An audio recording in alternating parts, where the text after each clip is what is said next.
উম্মতের দুকুলের সাথী বাহরে করম বাহরে সাখা বাহরে আতা মজমুআল বাহরাইন খাতামান নবীন सैयदुल मुरसलीन बेकसों के कस बेबसों के बस बेसहारों के सहारा जिसको कर दी अल्लाह ने कौसर भी अता आताए गैबदान नबी दो जहान जनाबे मुहम्मदुर रसूलुल्लाह सल्लल्लाहु ताला अलैहि वसल्लमेर प्रति शत शत सह लक्ष लक्ष कोटि कोटि दरूद ও সালামের ধারা অবতীর্ণ হোক। সকলে বলুন আল্লাহুম্মা আমিন। পবিত্র কোরআন পাকের মধ্যে থেকে একটা টুকরো আয়াতে পাক পড়েছি। মহান আল্লাহ পাক রব্বুল আলামিন পবিত্র কোরআন পাকের মধ্যে ইরশাদ করছেন ওয়াবিল ওয়ালিদাইনি ইহসানা।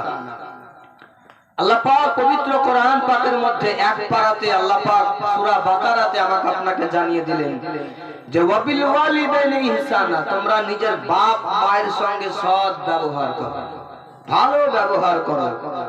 বাবা মায়ের সঙ্গে তোমরা ভালো ব্যবহার করো। কেমন ব্যবহার আমাকে আপনাকে করতে হবে? আল্লাহ পাক রব্বুল আলামিন আমাকে আপনাকে জানিয়ে দিচ্ছেন যে হে আমার বান্দা বান্দি শোনো, বাপ মায়ের সঙ্গে তোমরা এমন ব্যবহারটা করো যে সারা জগৎ যুগে যত বছর তুমি বাঁচবে, 50 বছর 100 বছর 80 বছর কিংবা 10 বছর হোক না কেন, যতদিন আপনি বাঁচবেন আল্লাহ বলছেন যে তার মধ্যে আপনি নামাজ পড়লেন, রোজা রাখলেন, হজ আদায় করলেন, যাকাত দিলেন, আল্লাহ আল্লাহ রাসূলের কোরআন ও হাদিসের মোতাবেক চললেন, কিন্তু একটা কাজ করেননি, বাবা মাকে আপনি ভালো নজরে দেখেননি, ভালো চোখে দেখেননি।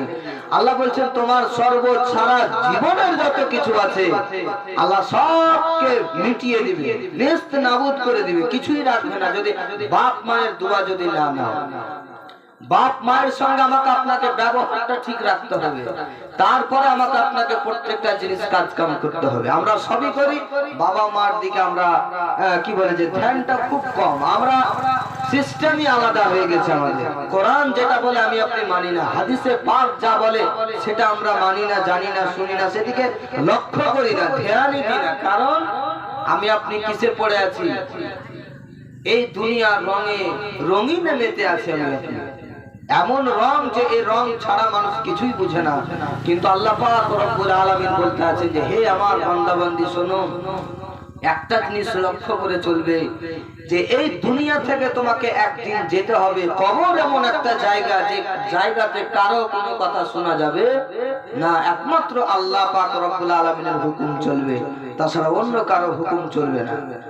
যে আল্লাহ পাক রব্বুল আলামিনের আদেশ যে আমাকে আপনাকে মৃত্যুর স্বাদ চাখতে হবে। আল্লাহ পবিত্র কোরআন পাকের মধ্যে বলতে আছেন কুল্লু নাফসিন যায়িকাতুল মাউত।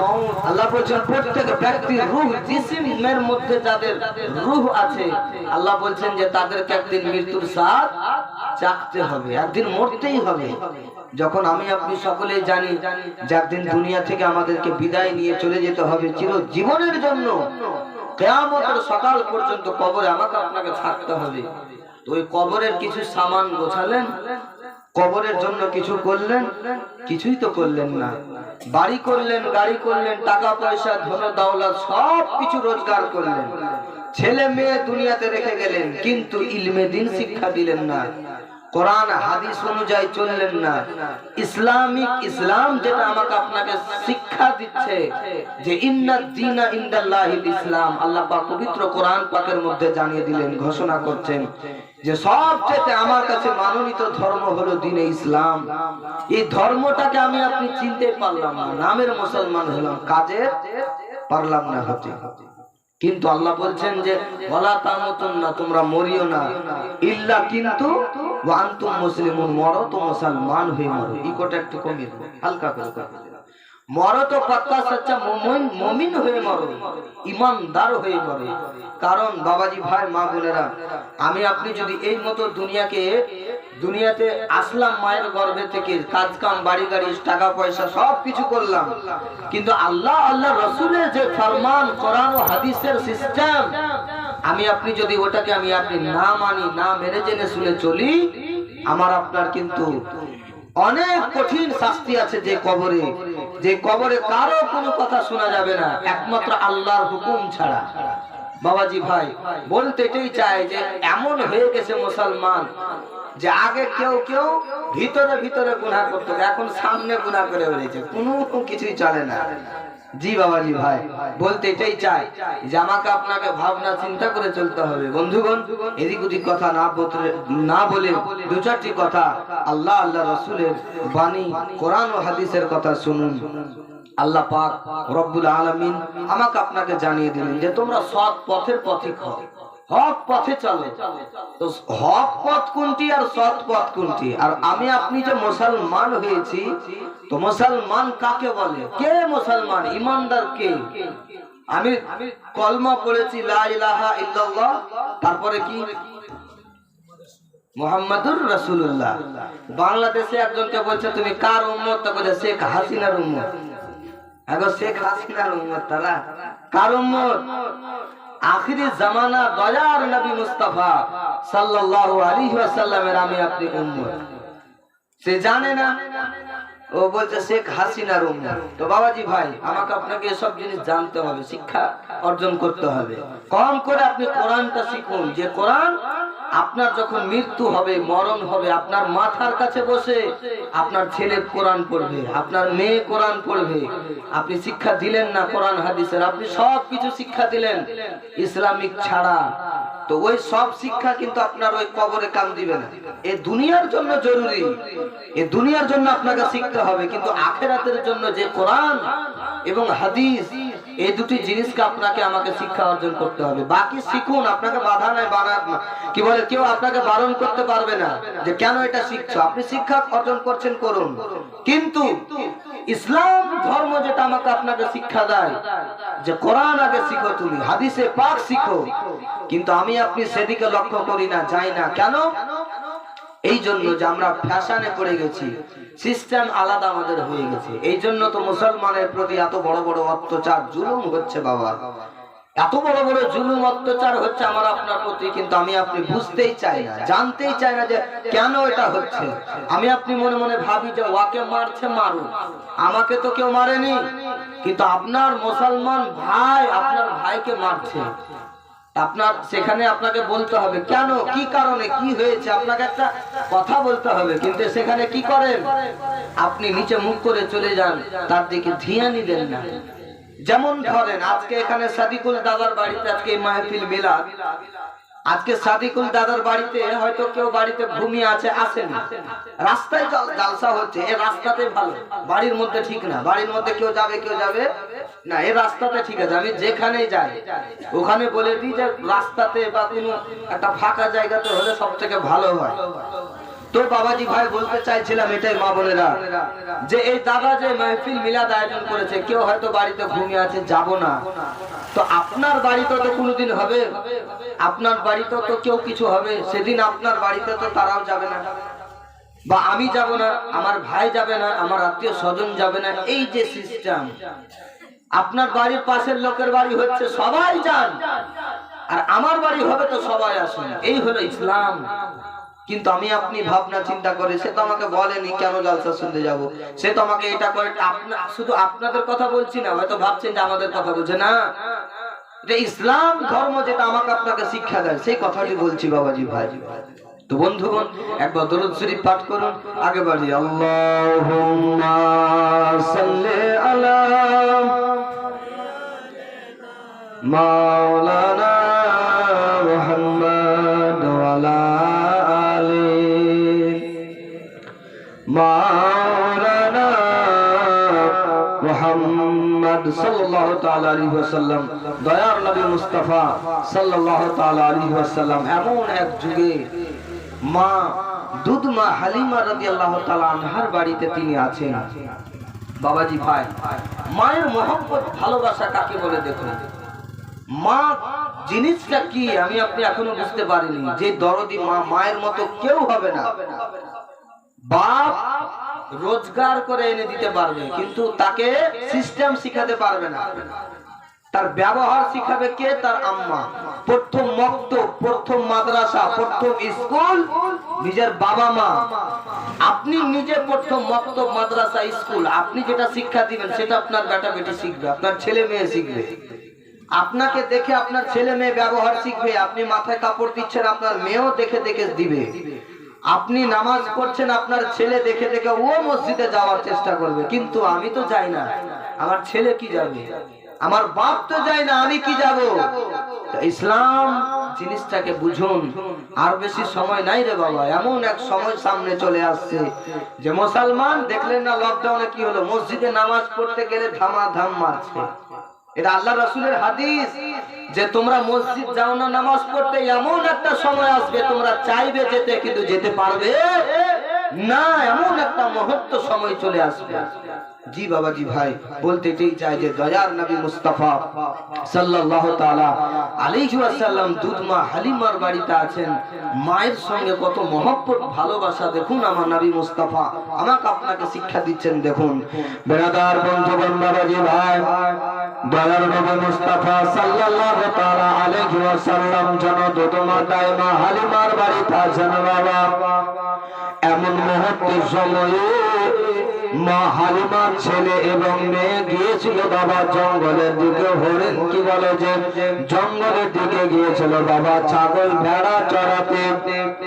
মা হালিমা রাদিয়াল্লাহু তাআলা আনহা ছেলে এবং মেয়ে দুইজন গিয়েছিল বাবা, দলবল নিয়ে গিয়েছিল জঙ্গলের মধ্যে। জঙ্গলের দিকে যাওয়ার পরে মুলতসামের পাশে বাবা সেই জায়গাতে বাবা ছাগল ভেড়া চড়াচ্ছিল।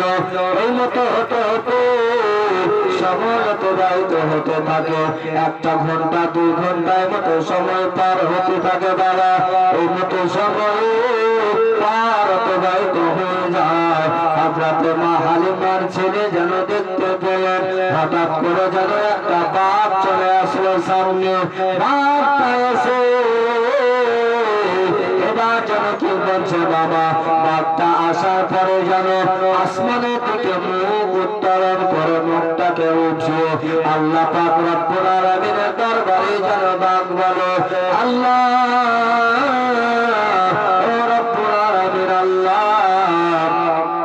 একটা সপ্তাহ পার হয়ে গিয়েছে, 7-8 দিন হয়ে আমার নবী মুস্তাফাকে দেখতে পাইনি। দয়ার নবী মুস্তাফাকে না দেখলে মন ভালো করে না, দয়ার নবীকে না দেখলে জি ভরে না, আত্মা শান্তি হয় না। 7-8 দিন 1 সপ্তাহ ধরে দেখতে পাইনি। আল্লাহ রাব্বুল আলামিন একটু আমার নবীকে নবী মুস্তাফার দিদারটা দেন না, একটু দয়ার নবীকে দেখতে চায়, একটু মায়ের নবীকে দেখতে চায়। আল্লাহ পাক রব্বুল আলামিন তাদের দোয়াকে আল্লাহ কবুল করলেন। বাবার কাছে দয়ার নবীর সঙ্গে যদি দেখা করতে হয় তবে আপনারা কাজ করতে হবে। এই যে কি বলে যে হালিমার ছেলে বউ মেয়েরা সবাই এসেছে ছাগল ভেড়া চড়াতে, তাদের মধ্যে সবচাইতে যে ভালো কি বলে যে ছাগল, ওই ছাগলটিকে যদি ধরে নিয়ে আর জঙ্গলের মধ্যে চলে যায়, কেউ আসবে না ছোটাতে, কেউ আসবে না আমাদের কাছে ভয়েতে। আর যদি ওই ছাগলটাকে ধরে নিয়ে যদি আসে তো আসে, দয়ার নবী আসবে, এটাই আমার আপনার বিশ্বাস। বাক্যের মধ্যে যে সরকার বাবা, ওই সরকারের মধ্যে সরকার বলতে আছে হালিমার সবচাইতে যে ভালো ছাগল আছে, ওই ছাগলটাকে ধরো, ধরার পরে জঙ্গলের দিকে চলে যাও, যাওয়ার পরে সেখানে আমরা রেখে দেব। যদিও আসে ওই ছাগলটিকে আনতে, তবে আসবে দয়ার নবী মুস্তাফা, আর কেউ আসবে না। ওই বলার পরে বাবা ওই বাগেরা যাবো দয়ার নবী মুস্তাফার দুধমা হালিমা তার সবচাইতে যেটা বলা বড় তাজা, সবচাইতে শক্তিমান বড় তাজা কি বলে ছাগল, সে ছাগলটির দড়িকে জাবানে মুখটাতে বাবা ধরে নিল বাবা। ধরার পরে যেন টানতে টানতে জঙ্গলের দিকে চলে যায়। হালিমার ছেলে মেয়ে দেখার পরে যেন চিৎকার করে বলে, মা মা ও হালিমা, ওটাই মা হালিমা, কোথায় আছো বলো না মা, বলো না। আমাদের সবচাইতে যে প্রিয় ছাগল, আমাদের সবচাইতে যেটা ভালো তর তাজা ছাগল, সেই ছাগলটাকে বাঘেরা ধরে নিয়ে জঙ্গলের দিকে চলে গেছে মা। তবে কি করা যায় বলেন না? এই মতো দৃশ্য দেখার পরে দৌড়াতে আরম্ভ করে বাবা। দৌড়াতে দৌড়াতে বাড়ির দিকে রওনা হয়। হালিমার ছেলে আব্দুল্লাহ চিৎকার করে মা মা বলে ডাকে। ওইদিকে মা হালিমা সন্তানের আওয়াজ পেয়েছে, কানে যেমন আওয়াজটা লেগেছে। মা হালিমা বলে ব্যাপার কি? আমার ছেলে কেন চিৎকার করে? কিসের জন্য চিৎকার করে? যায় না বাড়ির দিকে গিয়ে দেখে মা হালিমা রাদিয়াল্লাহু তাআলা ঘর থেকে বাইরে বের হলে এক পা দু পা করে সামনের দিকে চলে যায়। যেতে যেতে যেন দেখতে পায় তার সন্তান আব্দুল্লাহ যেন দৌড়াতে দৌড়াতে আসে। বলে ব্যাপার কি বেটা চিৎকার কেন করো? বলো না বেটি কেন চিল্লাও? কেন এত জোরে জোরে আওয়াজ দাও? বলে মা কি বলবো মা, আমাদের সবচাইতে যে ভালো কি বলে ছাগল ছিল, সবচাইতে তারও তাজা যে আমাদের ছাগল ছিল বড় উঁচু, সেই ছাগলটাকে জঙ্গলের দিকে বাঘেরা নিয়ে চলে গেছে মা। হয়তো আর জিন্দা নাই, হয়তো আমাদের ছাগলটিকে খেয়ে নিয়েছে মা, হয়তো আর তাকে জিন্দা পাবো না। মা হালিমা বলে বেটা টেনশন চিন্তা করিও না বেটি, হয়তো বাঘেদের ভাগ্যে ছিল নিয়ে চলে গিয়েছে, খেয়ে নিয়েছে, খেতে দাও, কোনো ব্যাপার নয়। কারণ হলো যদি সেই দিকে যায় তবে সেখানে বাঘেরা ছাগলকে খাবে খাবে বেটি, আমরাও বাঁচবো না, আমাদেরকে খেয়ে নেবে। তবে যাওয়া থেকে না যাওয়াই ভালো। যাবো না বেটি, যাবো না, যাবো না। ছেলে মেয়েকে বাবা সান্ত্বনা দিচ্ছেন।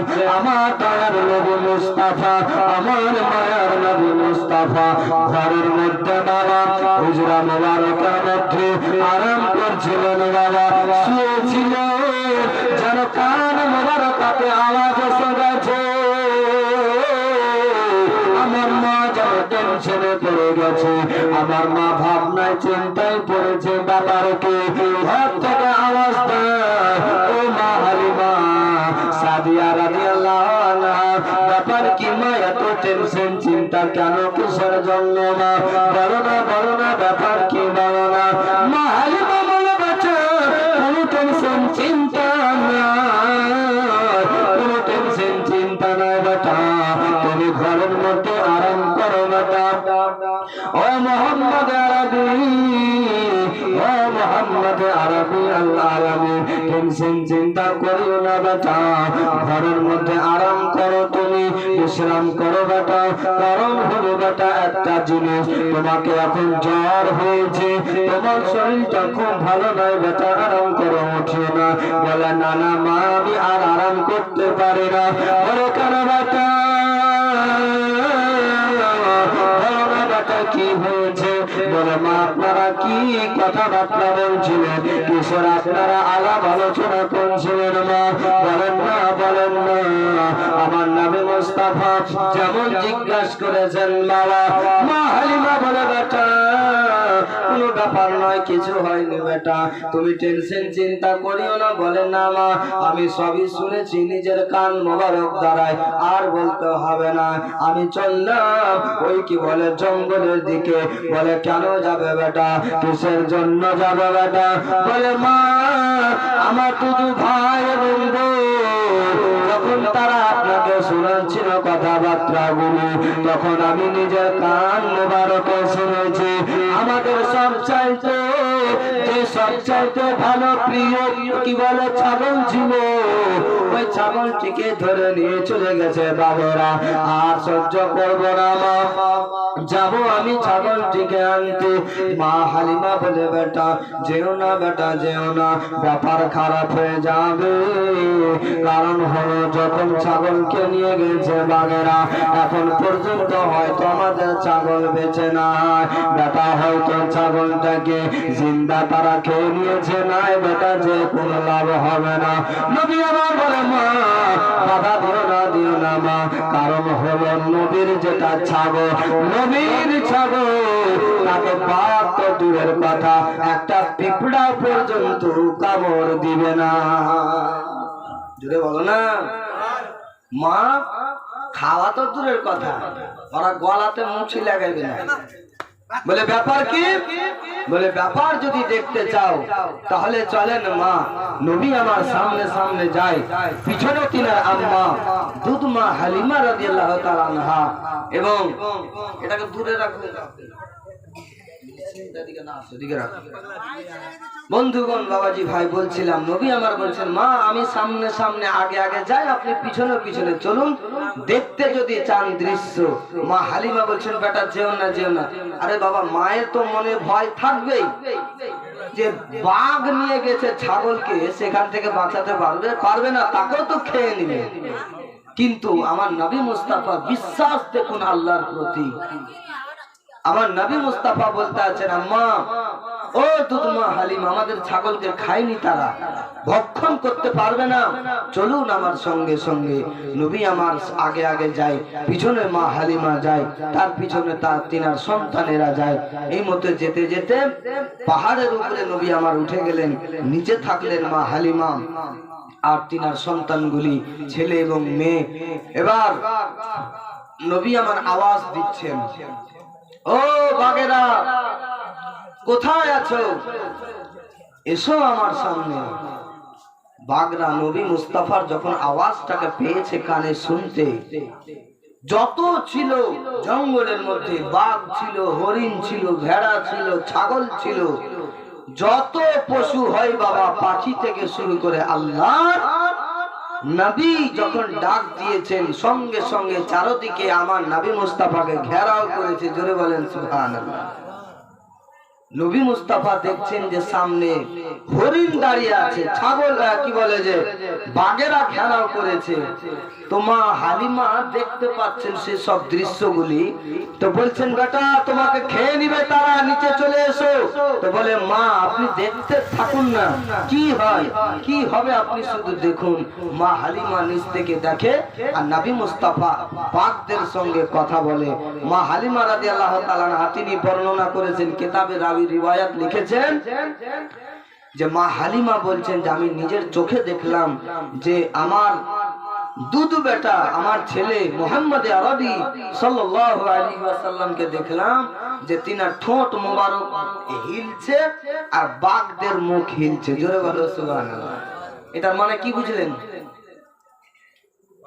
হ্যাঁ, বাঘ আর নবীর কথা চলছে, মা হালিমা কিন্তু বুঝতে পারছেন না, দেখছেন সব। এবার কিন্তু বাঘদের মধ্যে একজন বাঘ এই মতো করে মাথা যেমন ঘুরালো, সঙ্গে সঙ্গে আরেকটা বাঘ যেন আমার নবী মুস্তাফার যে ছাগলটিকে নিয়ে গিয়েছিল মা বাবাজি ভাই, ওই ছাগলটির যেটা দড়ি ছিল, রশ্মি রাশি বলেন আপনারা হয়তো, ওই রাশি ধরে মুখে দাঁতে ধরে নিয়ে নবী মুস্তাফার সামনে এসে মাথাকে নত করে আমার নবী মুস্তাফাকে সালাম দিচ্ছেন। জোরে বলেন সুবহানাল্লাহ। আমার নবীকে সালাম দিচ্ছেন বাগেরা, আসসালাতু ওয়াসসালামু আলাইকা ইয়া রাসূলুল্লাহ, আসসালাতু ওয়াসসালামু আলাইকা ইয়া হাবিবাল্লাহ। নবী মুস্তাফাকে বাগেরা সালাম দিচ্ছেন। মা হালিমা বর্ণনা করছেন যে আমি যখন পাহাড়ের দিকে তাকাই, যেন পাহাড়ের দিক থেকে যেন আওয়াজ আসে যে আমার মুহাম্মদ আরবিকে যেন কে আওয়াজ দিয়ে সালাম দেয়। জোরে বলো সুবহানাল্লাহ। তো বন্ধুগণ, বাবাজি ভাই, নবী মুস্তাফা শুধু মানুষের সঙ্গে কথা বলেননি, নবী মুস্তাফা শুধু বাঘের সঙ্গে কথা বলেননি, আমার নবী মুস্তাফা শুধু হরিণের সঙ্গে কথা বলেননি, আমার নবী মুস্তাফা সাপের সঙ্গে কথা বলেছে। বলে বলো না সুবহানাল্লাহ। শুধু তাই নয় বাবাজি ভাই, সাপ তো সাপ, আল্লাহু আকবার কবীরা। হরিণকে বাধা ছিল, কি বলে যে গাছের সঙ্গে দড়ি দিয়ে। হরিণ বলেছিল হুজুর বেয়াদবি ক্ষমা করুন, আপনি আমাকে ছাড়ুন না একটু কিছুক্ষণ সময়ের জন্য, আমাকে কি বলে যে যারা শিকারী আমাকে শিকার করে গাছের সঙ্গে বেঁধে দিয়েছে দড়ি দিয়ে। হুজুর আমার বাচ্চারা কাল থেকে দুধ পান করতে পায়নি, তারা কি বলে যে খিদায় হয়তো তারা খিদার জ্বালায় মারা যাবে, আমাকে একটু ছাড়ুন না হুজুর, আমি আবার দুধ পান করে তাড়াতাড়ি চলে আসব। কে বলছে বাবা? হরিণ কথা বলছে আমার নবীর সঙ্গে। নবী মুস্তাফা ওই হরিণের যে দড়িটা বাঁধা ছিল দড়িটাকে খুলে দিল, হরিণ দৌড়াতে দৌড়াতে চলে গেল সেই জঙ্গলের দিকে। যে শিকারী শিকার করেছিল হরিণকে, সে শিকারী তখন চলে আসলো। আসার পরে বলছেন, হে মোহাম্মদ আরবি, তুমি কে? ও আল আলামিন, তোমার পরিচয় কি? এই যে এখানে যে হরিণ বাঁধা ছিল তুমি ছেড়েছো কেন? কার হুকুমে ছেড়েছো? আমার নবী বলছেন, বাবা বেয়াদবি মাফ করবেন, আপনি ছিলেন না, কিন্তু হরিণ আর বেশি দেরি করবে না, অনেকক্ষণ হয়ে গেল, চলে আসবে। তো বলছে সেই শিকারী যে কি বলে যে হরিণ চলে গেছে, যে হরিণ জঙ্গলে চলে গেছে ও হরিণ আর ফিরে আসবে? আসবে বাবা। আপনি একটা কুরবানির গরু কিনে আনলেন, আর আনার পরে আচিমকালা হাটে ছেড়ে বাড়ি চলে এলেন, যাওয়ার পরে ফিরে পেবেন কে কোন দিকে নিয়ে ভাগবে আল্লাহই জানে। তো বন্ধুগণ বলতে এটাই চাই যে সেই লোকটি বলছে যে হুজুর আর হরিণ ঘুরে আসবে না। নবী আমার বলছেন, তুমি আমার প্রতি বিশ্বাস রাখো না? যদি না আসে তো আমাকে তুমি বেঁধে দিবে। দেখুন নবী মুস্তাফার ব্যবহার কেমন ছিল। আমি ছেড়েছি, যদি না আসে আমাকে আপনি বেঁধে দিবেন। আমি আপনি যদি হতাম ছেড়ে দিয়ে পালিয়ে যেতাম, থাকতাম না সেখানে। আমার নবী মুস্তাফার ব্যবহার দেখুন বাবাজি ভাই। এবার কিছুক্ষণ সময় হলো, হরিণ যখন নিজের বাচ্চাদের কাছে পৌঁছালো, পৌঁছানোর পরে বলছে তাদের নিজের বাচ্চাদেরকে যে হে আমার বাচ্চারা শোনো, নবীকে জামিনদার করে এসেছি, আমি তোমাদেরকে দুধ পান করাতে, তাড়াতাড়ি দুধ পান করো, আমি তাড়াতাড়ি যাব ওই যে জায়গাটা আমাকে শিকারী শিকার করে রেখেছিল। তার বাচ্চারাকে আল্লাহ কত শক্তি দিয়েছেন এবং জ্ঞান দিয়েছে দেখুন বাবাজি ভাই। মানুষের জ্ঞান হয় না, হ্যাঁ গো, মানুষের জ্ঞান হয় না। ঈদের দিন এমন মানে দালালি করে বাড়াইছে কিছু কিছু ছেলে পিলে, মুশকিলের উপরে মুশকিল। কিন্তু বাবাজি ভাই এমন সিস্টেমে চলো যেন অন্য ধর্মের লোকেরা বলে যে এর নাম হলো ইসলাম, এমন ভাবে আমাকে আপনাকে চলতে হবে। কিন্তু বাবাজি ভাই সেখানে যখন ওই বাচ্চাদেরকে হরিণী বলছে তার মা যে তাড়াতাড়ি দুধ পান করে আমাকে যেতে হবে, নবীকে জামিনদার করে এসেছি, তখন হরিণের বাচ্চারা বলছে, মা আপনি কত খারাপ, আপনার ব্যবহার আখলাক কত খারাপ, আপনার মতো হয়তো কোনো মা নাই। হরিণী বলছে, ব্যাপার কি রে বেটি বা বেটা, তোমাদের জন্য আমি এসেছি দুধ পান করানোর জন্য, তোমাদেরকে জীবিত জিন্দা রাখার জন্য, আর এখন আমাকে খারাপ বলছে? বলে হ্যাঁ। বলে কেন? বলে এই জন্য যে আপনার ব্যবহার কেমন, যে নবীকে জামিনদার বানিয়েছেন আপনি। চলুন আগে আমরা দুধ পান করবো না, ওই নবীর কাছে যাব, যাওয়ার পরে মানুষ তো কলমা পড়ে পড়ে, আমরাও কলমা পড়ে মুসলমান হয়ে যাবো। বলেন সুবহানাল্লাহ। বন্ধুগণ বাবাজি ভাই সেখানে হরিণ এবং হরিণের বাচ্চা কয়েকটা বাবা সঙ্গে সঙ্গে চলে আসছেন। যেমন দেখতে পেয়েছেন শিকারী আবার নবী মুস্তাফার কদম তলে সালাম দিচ্ছেন, ইয়া রাসূলুল্লাহ, ইয়া হাবিবাল্লাহ, ফিদাকা আবি ওয়া উম্মি, আমার বাবা মা আপনার কদম তলে কুরবান। ইয়া রাসূলুল্লাহ বলেন না আপনার পরিচয় কি, আপনার নামটা আসলে কি? নবী আমার বললেন, আমাকে চিনতে চাও, আমাকে জানতে চাও? আমার আল্লাহ পাক পবিত্র কোরআন পাকের মধ্যে ইরশাদ করেছেন, ওমা আরসালনাকা ইল্লা রাহমাতাল লিল আলামিন। হে আমার সারা জগতের মানুষ শোনো, ওই নবীকে তোমাদের কাছে পাঠিয়েছি সারা জগতের জন্য, সকলের জন্য রহমত করে পাঠিয়েছি। আমার নবী সবার জন্য রহমত, গাছের জন্য, পশুর জন্য, পাখির জন্য, মানুষের জন্য, হরিণের জন্য, যত আল্লাহ পাক 18,000 মাখলুকাত করেছেন, যত কিছু আল্লাহ পাক সৃষ্টি করেছেন, সকলের জন্য আমার নবীকে আমার আল্লাহ পাক রহমত করে বানিয়েছেন। বাবাজি ভাই আমার আপনার কাছে পাঠিয়েছেন, ওই নবীর আমি আপনি বললাম যে নবী মুস্তাফা হরিণ ছেড়েছিল বাবা। এবার শিকারী যখন দেখতে পেল যে হরিণ তো আসছে আসছে, তার সঙ্গে হরিণের বাচ্চাগুলিও আসছে, এই সেই শিকারী যে শিকার করেছিল, শিকার বাবাজি ভাই সে আমার নবী মুস্তাফার প্রতি ফিদা হয়ে গেল, গোলামি খেটে গেল। বলছেন, ইয়া রাসূলুল্লাহ, আপনার ব্যবহার দেখে বোঝা যায় আপনি কোনো সাধারণ মানুষ নয়, বলুন না আপনার পরিচয়। আমার নবী মুস্তাফা বলছেন, যদি আমার পরিচয় জানতে চাও তবে শুনো, বাপ আদম থেকে নিয়ে ইব্রাহিম নবী থেকে নিয়ে ইসমাইল নবী থেকে নিয়ে একেবারে আদনান থেকে নিয়ে হযরতে হাসিম থেকে আব্দে মানাফ থেকে হাসিম থেকে আব্দুল মুত্তালিব থেকে আব্দুল্লাহ আর আব্দুল্লাহর বেটা আমি মুহাম্মদুর রাসূলুল্লাহ। জোরে বলেন সুবহানাল্লাহ সাল্লাল্লাহু আলাইহি ওয়াসাল্লাম। আমার নবী মুস্তাফা নিজের পরিচয় দিচ্ছেন যে আমি ওই মুহাম্মদ সাল্লাল্লাহু আলাইহি ওয়াসাল্লাম যাকে আল্লাহ সারা জগতে রহমত করে পাঠিয়েছেন। আল্লাহ পাক রহমত করে কি বলে যে প্রেরণ করেছেন জমিনের বুকে সারা জগতের জন্য। ওই নবী মুস্তাফা আমি যখন সেই শিকারী জানতে পেরে গেল, সঙ্গে সঙ্গে কদমে পড়ে আমার নবী মুস্তাফাকে বলছেন, ইয়া রাসূলুল্লাহ তাড়াতাড়ি করে আমাকে কলমা পড়িয়ে মুসলমান বানিয়ে দিন। জোরে বলেন সুবহানাল্লাহ। এই যে হুজুররা যে সব আসছেন, পীর সাহেবগণ, ব্যবহার দেখে তো মানুষ ফিদা হয় নাকি বাবা? ব্যবহার দেখে তো মানুষ পাগল হয়। বাপকে কেন ভালোবাসে বেটা বেটি? ভালোবাসা মহব্বত পাবে তার জন্য তো। আপনি তাকে বাড়ি ঘর সব দিয়ে দেন, তাকে ভালোবাসবেন না, দেখবেন তো আপনার ভালোবাসা তার পান কি পান না। মা আপনাকে এত কেন ভালোবাসে ছেলে এবং মেয়ে? এই জন্য যে আপনি তাকে লালন পালন করেছেন, কষ্ট করে তাকে স্নেহ দিয়ে তাকে যত্ন করে মানুষ করেছেন, মহব্বত ভালোবাসা দিয়েছেন।